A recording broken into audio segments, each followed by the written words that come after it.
ভোলায় আত্মগোপন থেকে বাড়ি ফেরার পথে পিটুনি, পরে মৃত্যু। ভোলার তমুদ্দিন উপজেলায় পিটুনি ও মারধরে আহত হয়ে চিকিৎসাধীন অবস্থায় এক শ্রমিক মারা গেছেন। গতকাল রোববার বিকেল 4টার দিকে ভোলার 250 শয্যা জেনারেল হাসপাতালে তার মৃত্যু হয়। পরিবারের অভিযোগ, আওয়ামী লীগের রাজনীতির সঙ্গে যুক্ত থাকায় তাকে পূর্ব পরিকল্পিতভাবে হত্যা করা হয়েছে।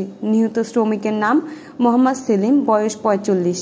তিনি উপজেলার চাঁদপুর ইউনিয়নের ঘোমের হাওলা গ্রামের বাসিন্দা। গত শনিবার রাতে ঘোষের হাওলা গ্রামে তাকে পিটিয়ে ফেলে রাখে দুর্বৃত্তরা।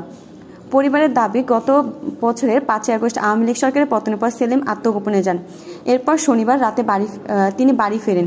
এক পর্যায়ে চিনতে পেরে স্থানীয় কয়েকজন প্রভাবশালী ব্যক্তি সেলিমকে ধরে মারধর করেন।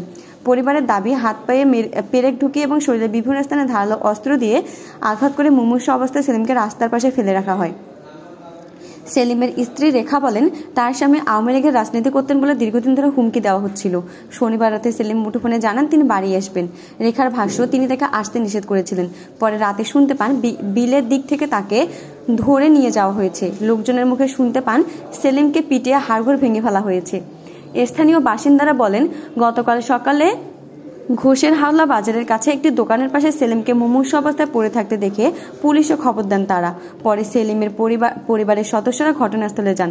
সেখান থেকে তারা সেলিমকে উদ্ধার করে প্রথমে তমুদ্দিন উপজেলা স্বাস্থ্য কমপ্লেক্সে এবং পরে ভোলা সদর হাসপাতালে নিয়ে যান।